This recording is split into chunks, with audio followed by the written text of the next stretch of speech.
छत्रपति शिवाजी महाराज की जय भवानी। भारत रत्न डॉक्टर बाबासाहेब आंबेडकरांचा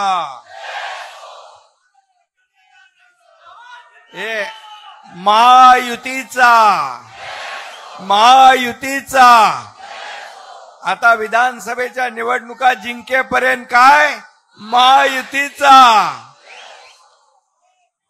सगळ्यांनी बरोबर लक्षात ठेवा।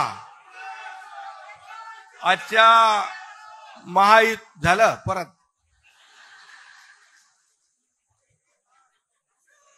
महायुतीच्या मेळाव्याला उपस्थित राज्याचे लोकप्रिय उपमुख्यमंत्री देवेंद्र फडणवीसजी, आमचे धडाडीचे उपमुख्यमंत्री अजितदादा पवारजी, केंद्रीय मंत्री पीयूष गोयलजी, केंद्रीय मंत्री प्रतापराव जाधवजी, राणेसाहेब, नीलमताई गोरे, नरहरी झिरवळ, छगन भुजबळ साहेब, राधाकृष्ण विखे पाटीलजी, दीपक केसरकरजी, मंगल प्रभात लोढाजी, उदय सामंत, विजय गावितजी, रवींद्र चव्हाण, संजय बनसोडे, सुनील तटकरे, आनंदराव आडसूळ, आशिष शेलार, पंकजाताई मुंडे, रुपालीताई चाकणकर, भावनाताई गवळी, जयदीप कवाडे, चित्राताई वाघ, व्यासपीठावर सर्व मान्यवर। कोण राहिला असेल तर मला ज्यांनी हे दिलं त्याची चुकी आहे।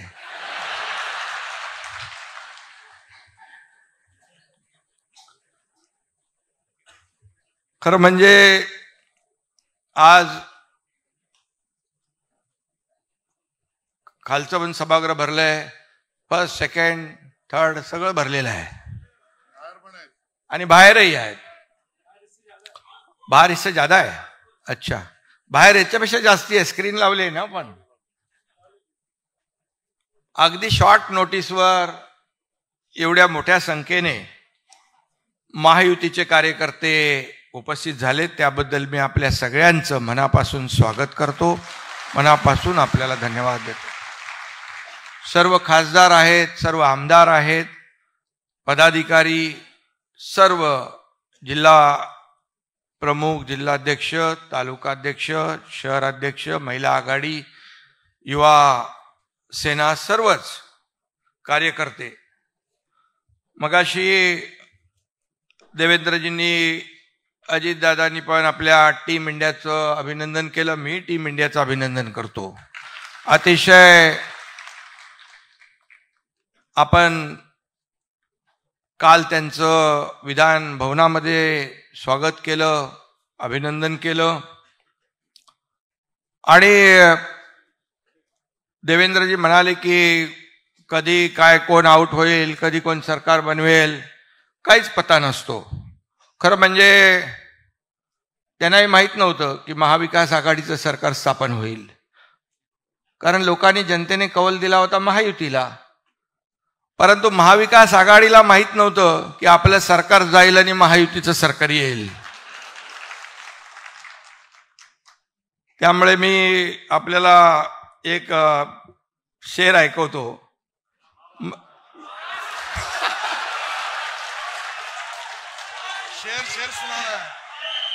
अजित दादांनी पण काल तुफान बॅटिंग केली तिकडे सभागृहामध्ये, आणि काल देवेंद्रजींनी पण आपल्या अभिनंदनाच्या ह्याच्यात चांगली बॅटिंग केली आहे। खरं म्हणजे या सर्व पार्श्वभूमीवर हे आपल्याला माहित आहे, पण मी आपल्याला सांगू इच्छितो, मैं अकेला ही चला था जानिब ए मंजिल, मैं अकेला ही चला था जानिब ए मंजिल, मगर लोग साथ आते गए और कारवा बनता गया।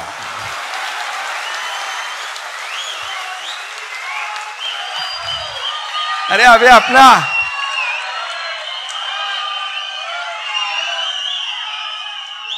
कारवा बहुत बढ़ गया है अपना बड़ा, आणि म्हणून 2 वर्षापूर्वी महाराष्ट्राने एक मोठा उठाव पाहिला। नागरिकांच्या आणि मतदारांच्या विश्वासघाताविरोधातला तो उठाव होता. आणि बरोबर 2 वर्ष झाली त्याला. मी मगाशी म्हटलं त्याप्रमाणे आम्ही एक धाडसी निर्णय घेतला. जे लोकांच्या मनातलं सरकार पाहिजे होतं, महायुतीचं पाहिजे होतं, वैचारिक भूमिकेतलं पाहिजे होतं, बाळासाहेबांच्या विचारांचं पाहिजे होतं, ते सरकार स्थापन केलं. 50 लोक सोबत होते, 13 खासदार नंतर आले. त्यानंतर हजारो लाखो पदाधिकारी आणि शिवसैनिक सोबत आले. मी या ठिकाणी सांगू इच्छितो, उपमुख्यमंत्री देवेंद्रजी यांची देखील मला भक्कम साथ लाभली, सहकार्य लाभलं. भाजपच्या नेत्यांनी, पदाधिकाऱ्यांनी, कार्यकर्त्यांनी देखील भरपूर प्रेम दिलं. बाळासाहेबांचे विचार आणि दिघे साहेबांचे विचार सोबत होतेच. आणि मी आधी म्हणालो होतो की त्यावेळेस आदरणीय देशाचे प्रधानमंत्री मोदीजी आणि गृहमंत्री अमित शाह साहेब हे चट्टान की तरह पाठीशी उभे राहिले खंबीरपणे. आणि त्यानंतर गेल्या वर्षी अजितदादा सोबत आले आणि एक ताकद वाढत गेली. आज महायुतीने आपल्या महाराष्ट्राचं चित्र पालटलंय. सगळी कामं ठप्प होती. आपलं सरकार यायच्या अगोदर सगळीकडे स्पीड ब्रेकर टाकून ठेवले होते. याला स्टे, त्याला स्टे, कारशेड बंद, मेट्रो बंद, रस्ता बंद, समृद्धी बंद, कोस्टल बंद, अटल सेतू बंद. काय चालू होतं? सण उत्सव सगळे बंद.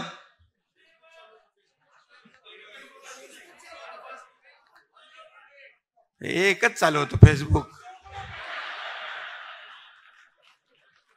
आणि वर्क फ्रॉम होम. ते जाऊ द्या, त्याच्यात मी जात नाही.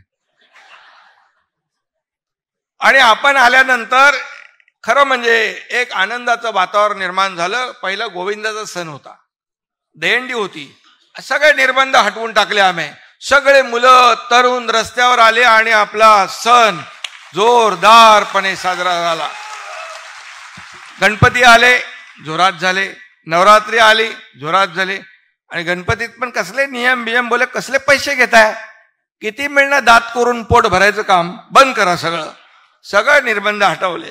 नवरात्री आली, दसरा, दिवाळी. आणि आपण एक पाहिलं की राज्यामध्ये एक समृद्धी, एक आनंदाचा माहोल तयार झाला. तोही विकासाबरोबर आवश्यक आहे, कारण ही आपली संस्कृती आहे, आपली परंपरा आहे या महाराष्ट्राची. ती कुठे बंद होता कामा नये. आणि म्हणून आम्ही सगळे निर्णय घेतले. आणि म्हणून राज्याचं वर्तमान सुधारले. आता भविष्य देखील उज्ज्वल करण्याचा ध्यास आपण घेतलेला आहे. ही वस्तुस्थिती आहे. तुम्ही सगळेजण इथे उपस्थित आहात. ही आमची, आपल्या सगळ्यांची, आपल्या सरकारची ताकद आहात. तुम्ही सर्व ताकद आहात. आणि म्हणून एकजूट ही महायुतीची जी आहे ही मजबूतीने आपण पुढे नेली पाहिजे. म्हणून अजितदादांनीही सांगितलं, देवेंद्रजींनी पण सांगितलं की या ठिकाणी आपण कशा प्रकारे आपण पुढे गेलं पाहिजे. आता एकजूट महत्वाची आहे आणि ती आपण दाखवण्याचा प्रयत्न आपण या ठिकाणी केला पाहिजे. आपल्या सर्व सरकारचं विचार, विकास आणि विश्वास हे त्रिसूत्री आहे आणि त्याच्यावर आपण काम करतोय. आज लोकांना माहित आहे की हे सरकार काम करणारं सरकार आहे. हे सरकार फील्डवर उतरून काम करणार आहे. आता बघा, मी उशिरापर्यंत काम करतो, देवेंद्रजी उशिरापर्यंत काम करतात, अजितदादा सकाळी उठून लवकर चालू करतात काम. त्यामुळे 24/7 हे सर्कल चालू आहे. आता कधी तुम्ही मला रात्री 2, 3, 4 वाजता पण काम करताना पाहू शकता. काम चालू आहे, काम सुरू आहे आणि लोकांनी देखील मान्य केलंय हे सरकार काम करणार आहे. आणि प्रधानमंत्री महोदयांनी पण त्याच्यावर शिक्कामोर्तब केलेलं आहे. हे आपल्यासाठी मोठी बाब आहे, अभिमानाची, आनंदाची आहे. हे सरकार लोकांचं आहे. मी नेहमी काय सांगतो, हे सर्वसामान्यांचं सरकार आहे, गोर गरिबांचं आहे, शेतकऱ्यांचं आहे, कष्टकऱ्यांचं आहे, माझ्या माता भगिनींचं आहे, माझ्या बांधवांचं आहे, युवकांचं आहे, ज्येष्ठांचं आहे, सगळ्यांचं, वारकऱ्यांचं आहे.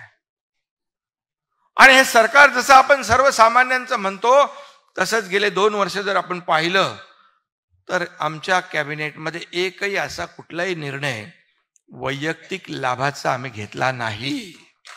एकही निर्णय. जे निर्णय घेतले, सुरुवातीला तर मी आणि देवेंद्रजी दोघंच होतो, शपथ घेतली आणि कॅबिनेट घ्यायची असते, तोही निर्णय तुम्ही बघा शेतकऱ्यांसाठीच आम्ही पहिला निर्णय पहिल्या कॅबिनेटमध्ये घेतला. त्यामुळे आम्हाला वैयक्तिक काहीच नाही आहे. आम्हाला एकच आहे, या राज्यातला सर्वसामान्य माणूस सुखी झाला पाहिजे. या राज्यातलं माझी माता भगिनी, माझा शेतकरी, कष्टकरी, त्याला चांगले दिवस आले पाहिजे, त्याच्या आयुष्यामध्ये बदल घडला पाहिजे. आणि म्हणून सोन्याचा चमचा घेऊन आम्ही जन्माला नाही आलो, परंतु या राज्यातल्या सर्वसामान्य माणसाच्या आयुष्याचं सोनं करण्याचं काम आम्ही नक्की करणार. आणि ते आम्ही प्रयत्न करतोय.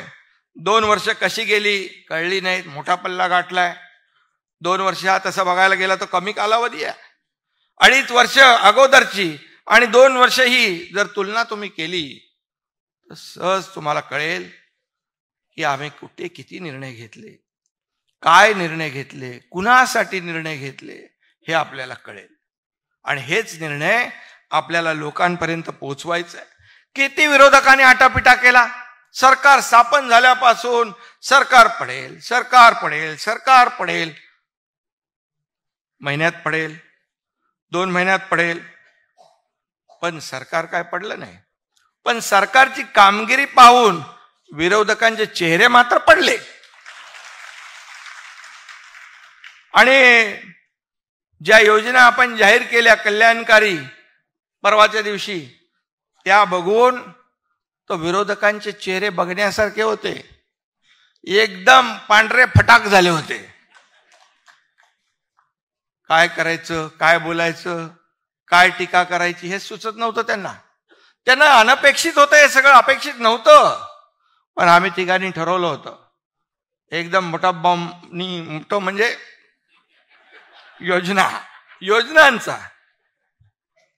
योजनांचा निर्णय घ्यायचा. आणि पार जेव्हा ते अजितदादा तिकडे अर्थसंकल्प मांडत होते तेव्हा त्यांचे चेहरे बघण्यासारखे होते, कावरे बावरे झाले होते एकदम. काय होणार, कसं होणार, काय हे सगळं खोटं आहे, हे होणार नाही, कुठून पैसे आणणार. अरे कुठून पैसे आणणार? आम्ही जेव्हा निर्णय घेतला तेव्हा तिघांनी बसून त्या पैशाची तरतूद केली त्याच्यामध्ये. आणि नियमात बसून कुठलाही आम्ही नियम मोडला नाही, RBI नाही, गाईडलाईन नाही, कुठलं काही आम्ही तोडलं नाही, सगळं नियमात बसून केलं.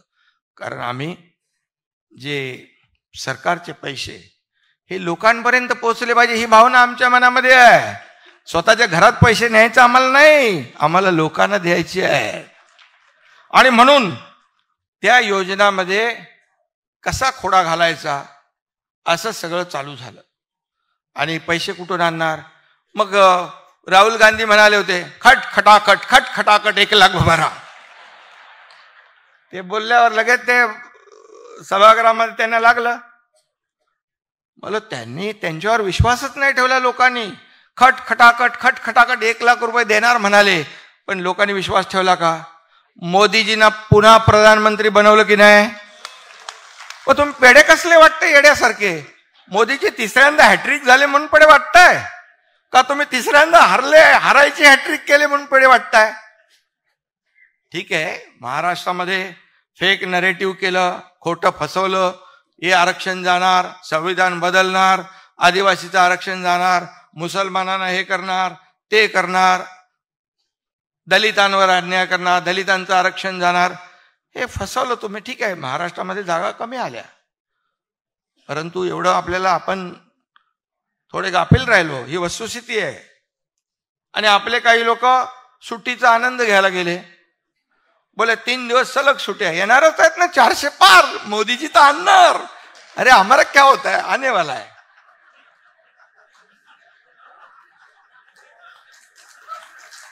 आणि तुम्ही सगळे राहिले एकदम गाफील. आणि त्यांनी येऊन ठपाठप 80% वोटिंग करून गेले.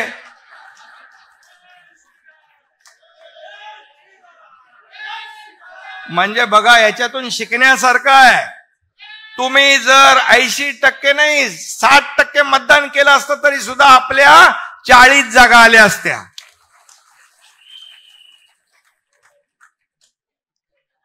आणि म्हणून पण एकदाच फसवता येतं, परत परत नाही येत फसवता.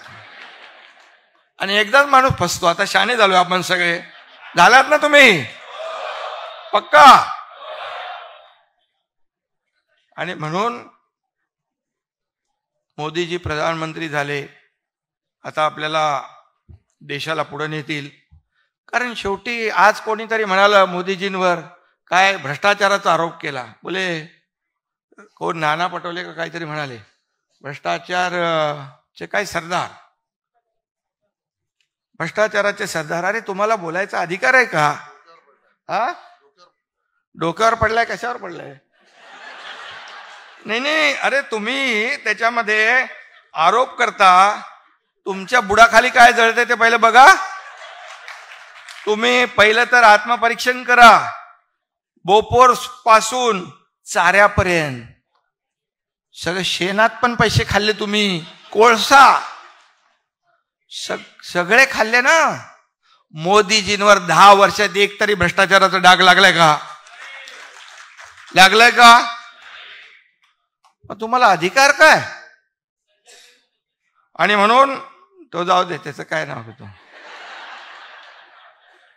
आणि म्हणून मी सांगतो की मोदीजी पुन्हा बनलेत प्रधानमंत्री. आम्ही सांगत होतो पियुष गोयल साहेबांना, आता तुम्ही मुंबईचे मंत्री आहात. आता आपल्याला मोदी साहेबांना, अमित भाईंना आपले जे काही इथे विषय जे राहिलेले आहेत, कांदा बिंदा काय असेल तो, आता फुल प्रूफ काम करायचं आहे. आता संधी द्यायची. कारण एवढं काम आपण केलंय. त्यामुळे मी सांगतो की आपल्याला बघा, लोक कोणाला मतदान करतात. एकदा लोकसभा जाऊ द्या, ते वेगळं आता झालं ते. पण घरी बसलेल्या लोकांना का काम करणाऱ्या लोकांना मतदान करतात? फील्डवर उतरून काम करणाऱ्यांना का वर्क फ्रॉम होम करणाऱ्यांना? आपलं काय फेसबुक लाईव्ह नाही, डायरेक्ट फेस टू फेस.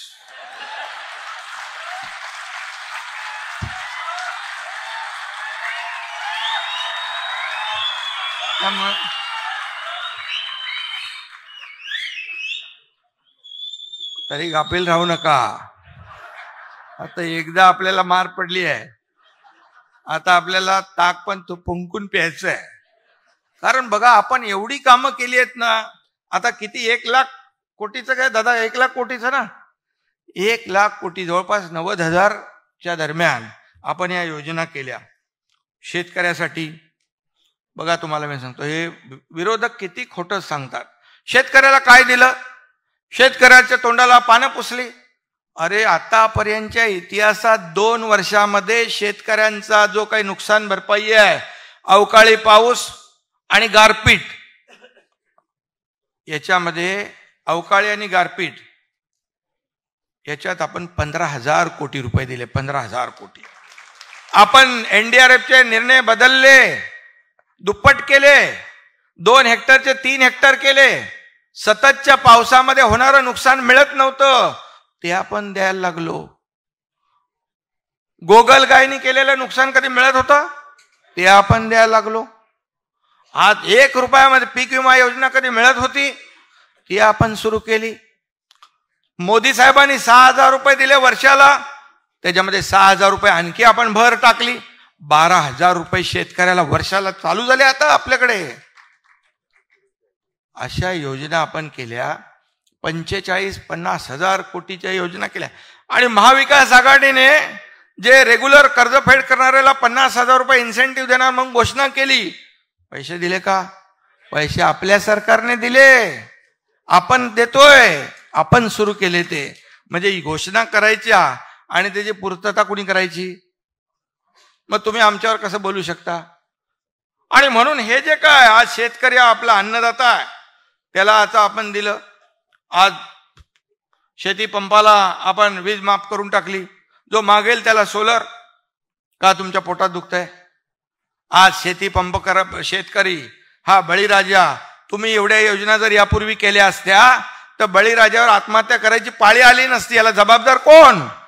काँग्रेसनी 50-60 वर्ष शेतकऱ्याला दुर्लक्षित केलं. पण या 2 वर्षामध्ये आम्ही ज्या योजना केल्या आणि देतोय, डायरेक्ट त्यांच्या खात्यामध्ये पैसे जात आहेत. देवेंद्रजी जेव्हा मुख्यमंत्री होते तेव्हा जलयुक्त शिवार योजना केली, शेतकऱ्यांना वरदान ठरणारी. सरकार बदलल्यावर लगेच त्याची इन्क्वायरी लावली, चालू केले, बोले रद्द करा. अरे शेतकऱ्याच्या हिताची योजना तुम्ही बंद करताय. आपलं सरकार आल्यानंतर पहिलं आपण जलयुक्त शिवार योजना सुरू केली शेतकऱ्यांसाठी. ह्या अशा शेतकऱ्यांसाठी केलेल्या योजना, आणि आता देखील आपण त्यांना जो दिलासा दिलेला आहे तो दिलासा देखील आज सिंचन. अजितदादा पण होते अगोदर, मी होतो, आणि 4च मला वाटतं सुधारित आपण मागच्या महाविकास आघाडीमध्ये दिल्या होत्या. 4 योजनांना सुप्रमा सुधारित प्रशासकीय मान्यता. आपल्या सरकारने जवळपास 130 सिंचन प्रकल्पांना मान्यता दिली आणि 13 लाख हेक्टर जमीन आता ओलिताखाली येणार आहे. 13 लाख. याला पण हिंमत लागते निर्णय घ्यायला. आणि म्हणून मोठ्या प्रमाणावर आपण शेतकरी बांधवांना त्याच्यात फायदा देतोय.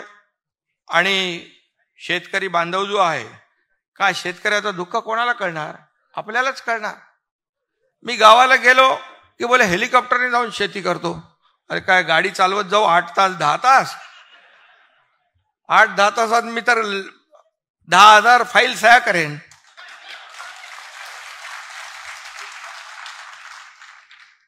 आणि सगळ्यांना माहित आहे मुख्यमंत्री मदत योजना कुठली आपली ती मुख्यमंत्री सहाय्य योजना. अरे तुम्ही 2 कोटी फक्त दिले. या एकनाथ शिंदेनी 250 कोटी रुपये दिले मुख्यमंत्री सहाय्यतेने. आपल्याला माहिती पाहिजे म्हणून मी सांगतो. बघा एकच आहे, मी आरोपाला उत्तर कामातून देतो. आरोप कितीही करा, पण आम्हाला तुम्ही विचलित करू शकत नाही. आमचा फोकस जो आहे कामावर आहे.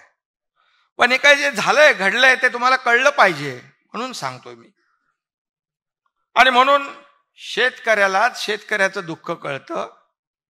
आणि म्हणूनच आपले सर्वजण बहुतेक लोक आज शेतकऱ्याच्या घरात जन्मलेली आहेत. आणि त्यामुळे आम्ही शेतकऱ्याच्या ज्या योजना आहेत त्याला कधीही हात आखडता घेत नाही. आता आपले मुख्यमंत्री लाडकी बहीण योजना बोले, लगेच सांगितलं लाडका भाऊ आठवला नाही का? आता लाडका भावाला पण आपण दिलाय ना 10 लाख भाऊ आपले, त्यांना आपण 10,000 स्टायपंड महिन्याला. कधी झाली होती योजना? बेरोजगार जे सुशिक्षित बेरोजगार, आता तिथं या लाडकी बहिणीच्या मुळे ती लपून गेले योजना. ती आता बाहेर आपल्याला नीट व्यवस्थित पोचवायला लागेल.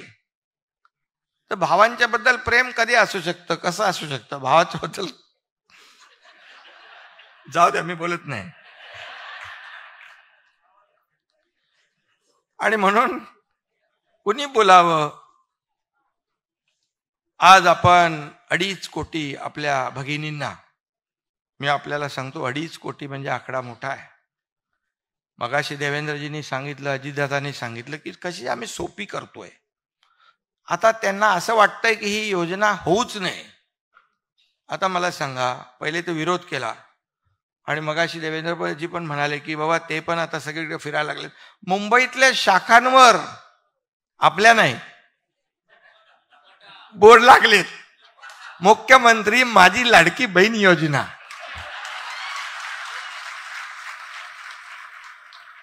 चांगलं आहे. इकडे म्हणायचं घटनाबाह्य मुख्यमंत्री, असंवैधानिक मुख्यमंत्री, घटनाबाह्य सरकार. योजनांना तुम्ही बोर्ड लावता बरोबर. ठीक आहे, चांगलं आहे. पण किती काय केलं तरी त्या लोकांना माहित आहे की देणारे कोण आणि घेणारे कोण. त्यामुळे आमचं सरकार हे दोन्ही हाताने देणारं आहे आणि देत राहणार. आज 3 गॅस सिलेंडर. आता बघा, एका घरात 2 भगिनींना आपण देणार म्हणजे 3,000 रुपये महिन्याला, आणि एका बहिणीला 3 गॅस सिलेंडर, हे 6 झाले. आता चिंताच गेली ना पंकजाताई, बरोबर ना? चिंता गेली. चिंता करणारं हे सरकार आहे. कारण आपण बघितलंय आपली आई, आपली भगिनी, आपली पत्नी कसं त्या कसरत करायचे ते लोक, कसं गॅस संपला की काय चिंता व्हायची. आता म्हणून हे सरकार जनतेचं, माझ्या भगिनींचं चिंता करणारी आहे. तुम्हाला टेन्शन तुमचं दूर करणारी आहे. एसटी मध्ये 50% सवलत देऊन टाकली. अरे तोट्यात असलेली एसटी फायद्यात गेली. ज्येष्ठांना आपण मोफत केलंय. आज भगिनींसाठी देखील, या बहिणींसाठी देखील आपण बघा, त्याच्यामध्ये सगळ्यांनाच देतोय ना. जात पात धर्म काय पाहतोय का? सगळे लोक त्याच्यात लाभार्थी आहेत. आता कसं काय तिकडे तुम्ही खोटं नॅरेटिव्ह पसरवू शकता? आता नाही पसरवू शकत. ते बोले, काही लोक आता बोलतील आमची चूक झाली, तरी चूक केली तरी हे लोक आम्हाला देत आहेत. हे असे लोक कुठं भेटणार? असं सरकार कुठं भेटणार? त्यामुळे तुमचं आता खोटारडेपणा चालणार नाही. फक्त एवढंच आहे, कोणाचं ते नाव घेत आहे उगाच,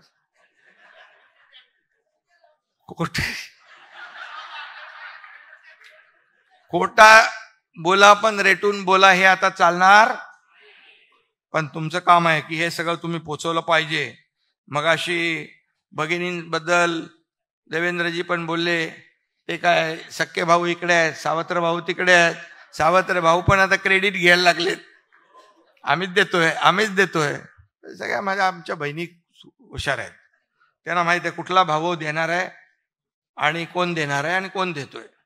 त्यामुळे याच्यामध्ये अगदी सोपं, जसं देवेंद्रजी म्हणाले तसं आपण सोपं करू.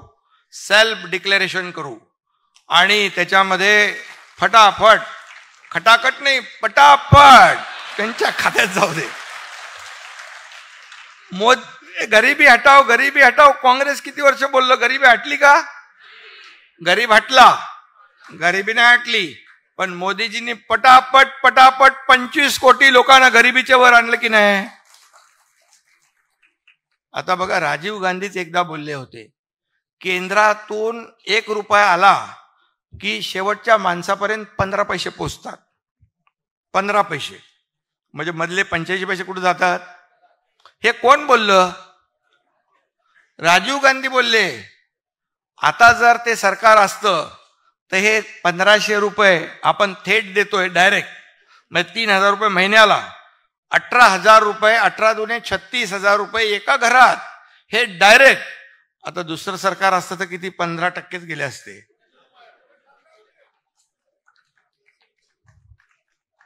पण त्यामुळे लोकांनाही माहित आहे की, आणि म्हणून मगाशी सांगितल्याप्रमाणे मधला एजंट कोण एक तलाठीमध्ये त्यांनी काहीतरी पैसे मागितले.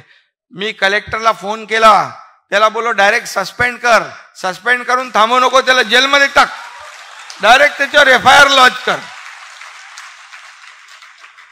अरे आम्ही योजना करतो आणि तिथे पैसे 50 रुपये घ्यायचे, 100 रुपये घ्यायचे, बिलकुल चालणार नाही. आणि याला कलेक्टर, सगळ्या जिल्हाधिकाऱ्यांनी पण सांगितलंय की इथं कुठेही खाली कोणी आमच्या भगिनीला आडवत नडवत असेल तर त्याचा बरोबर बंदोबस्त करायचं काम कोणाचं आहे?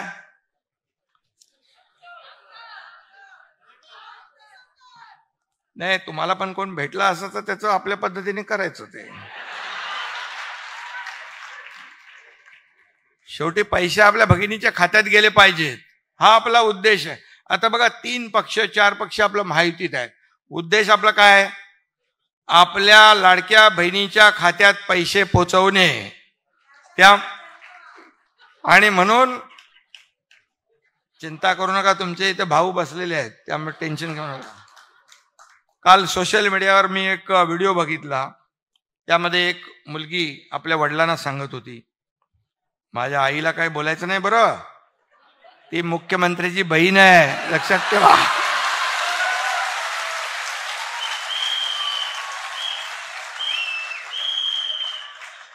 त्यामुळे आता विरोधकांनी देखील समजून जावं.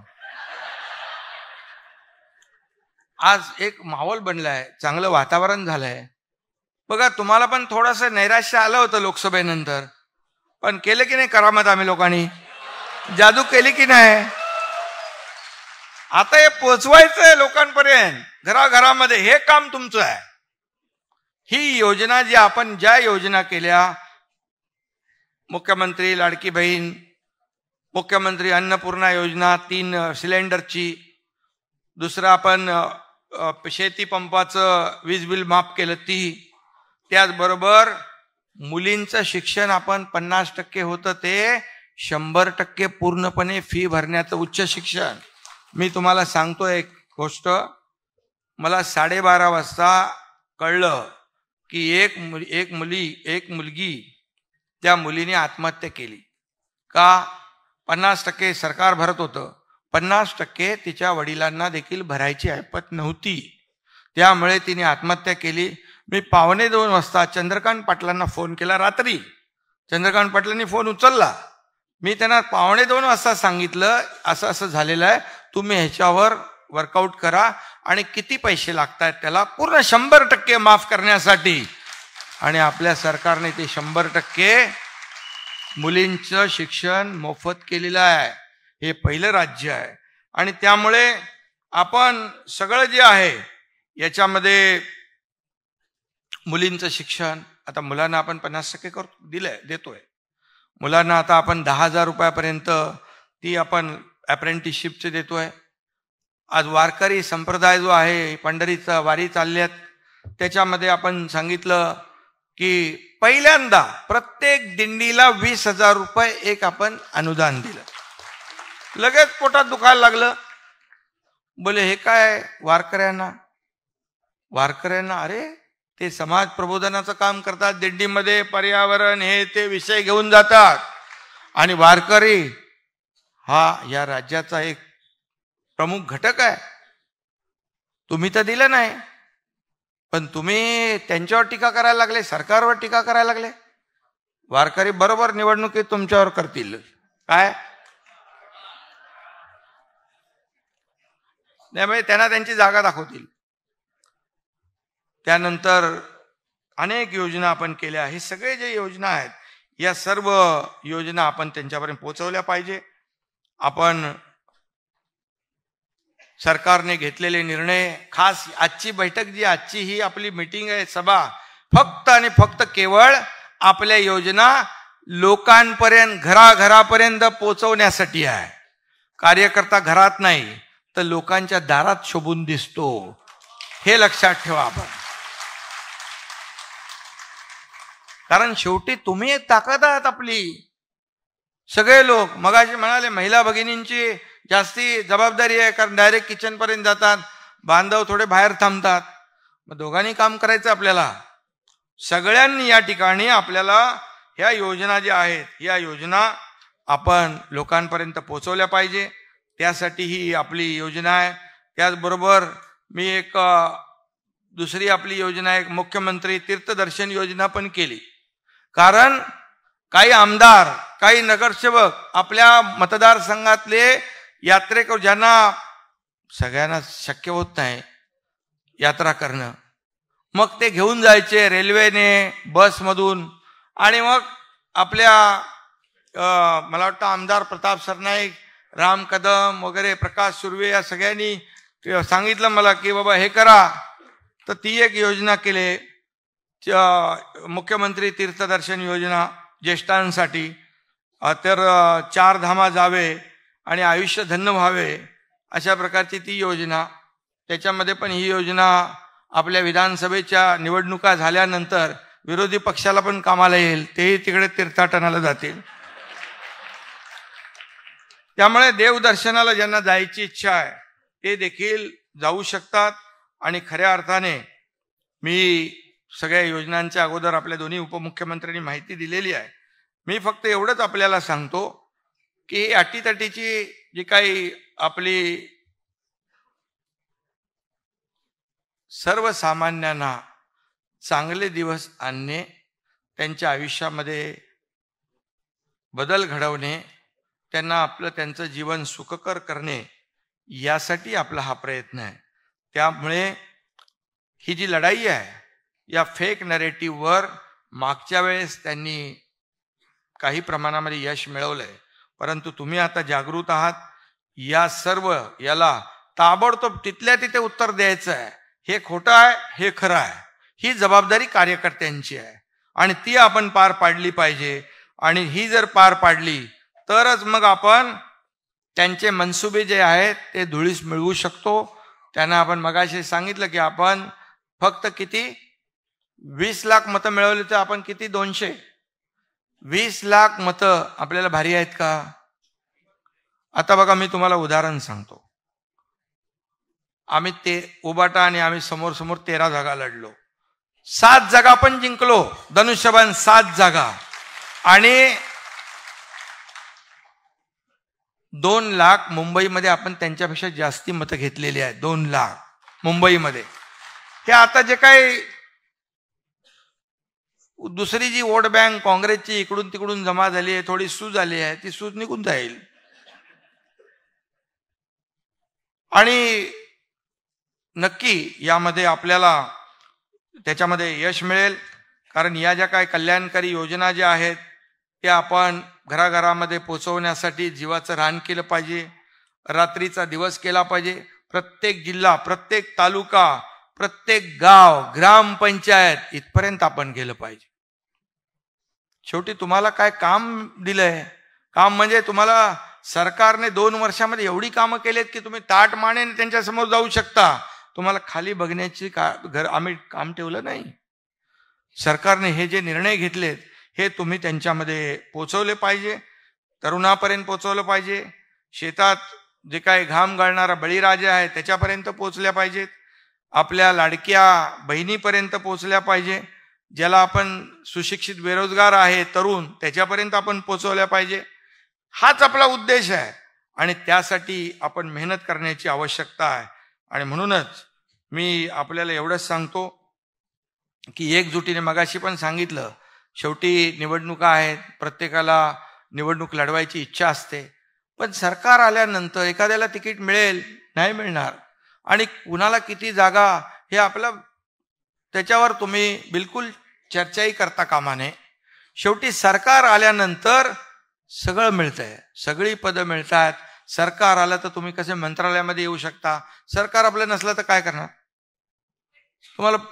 म्हणजे सरकार आपलं आलं की सगळी पदं येतात, सत्ता येते, सगळ्या गोष्टी होतात. आणि त्यामुळे आपण एकच लक्ष ठेवलं पाहिजे की या राज्यामध्ये आपण घेतलेले निर्णय हे लोकाभिमुख आहेत, जनतेच्या हिताचे आहेत. हे पटवून देण्याचं काम त्यांना करायचं असेल तर तुम्हाला घराघरापर्यंत जावं लागेल, लोकांपर्यंत पोचावं लागेल आणि सरकारचं काम त्यांना, म्हणजे त्या योजना ज्या आहेत त्याचा लाभ मिळवून द्यावा लागेल. हे आपल्याला करावं लागेल. आणि म्हणूनच ही आजची बैठक आपण घेतलेली आहे.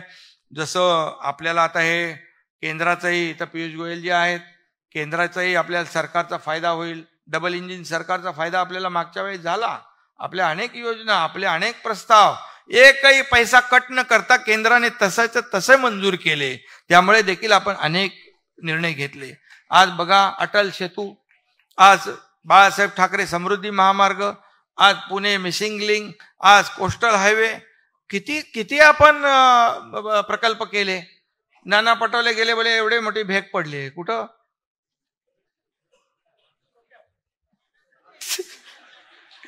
अरे भेग पडली वर नाही, हा नाही, अरे खालचा तो एक अप्रोच रोड असतो, म्हणजे शोधायचं तरी काय मिळतच नाही. खोदा पाड निकला चुवावाली बात, असं कसं आहे याच्यामध्ये? आणि त्यामुळे सरकार जे काम करते, आज विकासाचं, ते सगळीकडे मेट्रो, सगळीकडे कामं सुरू आहेत.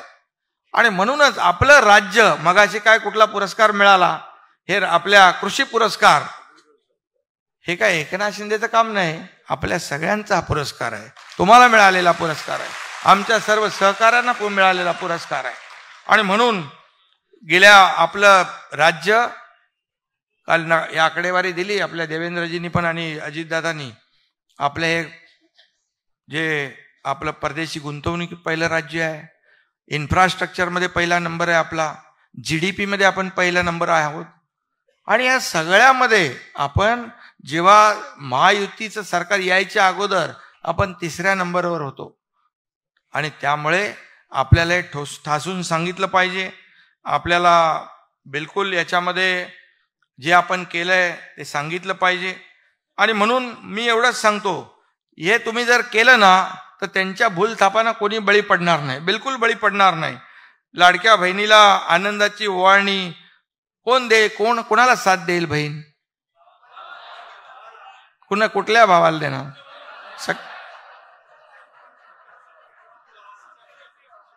त्यामुळे आपले खरे भाऊ आहेत, सरकार त्यांचं आहे आणि आता महायुतीला.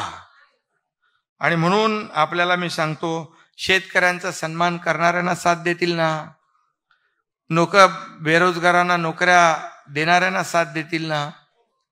मग हे आपण फक्त लोकांपर्यंत पोचवायचं आहे.